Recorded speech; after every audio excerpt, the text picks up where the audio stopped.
A phenomenon you can observe if you spend enough time on any social platform. Someone encounters a new topic they've never thought about before. Maybe it's a Supreme Court ruling on some obscure administrative law question, or a scientific paper about microplastics, or a controversy involving a celebrity they couldn't pick out of a lineup. Within minutes, they'll have a fully formed opinion, complete with moral outrage or smug dismissal, delivered with the confidence of someone who spent years studying the subject. And that opinion will be entirely predictable if you know which tribe they belong to. Progressive tech workers will say one thing, conservative parents another, libertarian economists a third. Ask them why they believe what they believe, and they'll give you reasons, lots of reasons. Reasons that sound pretty good, actually. Reasons they clearly believe are their own. And they're not lying. They really do believe those are their reasons. But if you could rewind the tape and watch their brain in real time, you'd see something different. The opinion came first, assembled instantly from pattern matching, and the reasons came later, constructed on the fly to justify what they already knew they believed. This is confabulation, and it's running maybe 80% of our discourse. The mechanism is simple. You encounter a new piece of information, and before your conscious reasoning kicks in, your brain runs a quick heuristic. What do high-status people in my in-group think about this? And sometimes the answer is obvious, because you've already seen 3 people you follow and respect weigh in. Sometimes it's less obvious, but your brain is good at extrapolating. If you're in the rationalist adjacent crowd and someone proposes a new government regulation, you can probably guess what the consensus will be before anyone says anything. If you're in the progressive activist crowd and someone gets cancelled, same deal.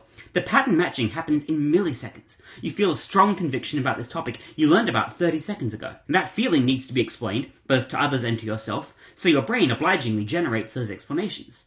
This is what we call confabulation, the process by which we create plausible sounding stories to explain decisions or beliefs that actually came from unconscious processes. Split-brain patients do this constantly when you ask them why they performed actions triggered by information sent only to their non-verbal hemisphere. They make up reasons that sound good, but have nothing to do with the actual cause. We are all split-brain patients on Twitter. The confabulated reasons aren't random, though. They're constructed from your tribe's standard toolkit of arguments and frameworks. And these aren't bad arguments necessarily. They might even be correct. But they're not why you believe what you believe. They're the post hoc justification for an inevitable conclusion. You can test this yourself. Find a topic where the tribal lines are clear, but you don't yet know the tribal consensus. Maybe some esoteric academic controversy, or a news story that's too fresh for the standard takes you're propagated. Notice what your gut tells you before you've seen anyone else's opinion, and then watch as people you follow start weighing in. Do you find yourself agreeing with your tribe and disagreeing with the outgroup automatically? We've all gotten good at this. Years of Twitter have trained us to generate sophisticated sounding arguments on demand. We can invoke studies that we half remember from other people's tweets, cite principles that we apply selectively, and construct seemingly logical chains of reasoning that we'd never accept from the outgroup. We can do this in 280 characters or in a 20-tweet thread. We can do it fast enough that we genuinely believe we're engaging in real-time reasoning rather than real-time rationalization. Does this mean all Twitter arguments are worthless? Not quite, but maybe mostly. Sometimes people actually do change their minds when presented with new information, though this seems to happen almost exclusively in private DMs rather than public discourse. Sometimes the confabulated reasons, despite their dubious origin, point toward legitimate considerations that deserve attention. And sometimes, rarely, someone has actually thought deeply about a topic before opining on it. But these are the exceptions. The bulk of what we see is tribal signaling, passing itself off as individual thought. Each person convinced they've reached their conclusion through careful reasoning. The progressive has their reasons, the conservative has theirs, the libertarian has a third set, and all of them feel like they're thinking for themselves. What makes this particularly hard to escape is that nobody wants to believe they're just regurgitating tribal talking points. We're all the heroes of our own intellectual journeys, carefully weighing evidence and following arguments where they lead.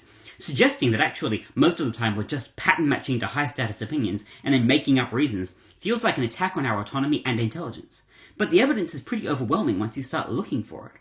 The correlation between someone's position on seemingly unrelated issues is far too high to be explained by independent reason. Why would your opinion on trans athletes predict your view on monetary policy? Why would your stance on police funding correlate with your beliefs about nuclear energy? These connections make sense if you're inheriting a bundle of positions from your tribe, but they're bizarre if everyone's actually reasoning shit out for themselves. And the real red pill isn't about politics or gender or any specific culture or topic. The real red pill is realizing that the vast majority of confident opinion having on Twitter is this exact process.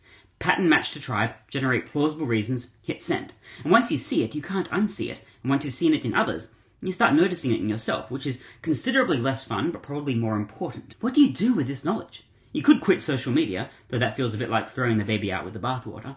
You could try to catch yourself confabulating and pause before opining, although good luck maintaining that discipline for more than a week. Or you could just hold your own opinions a little more loosely. Remain curious about why you believe what you believe. And maybe, occasionally, admit when you don't actually know enough to have an informed view. And that last one might be the hardest of all.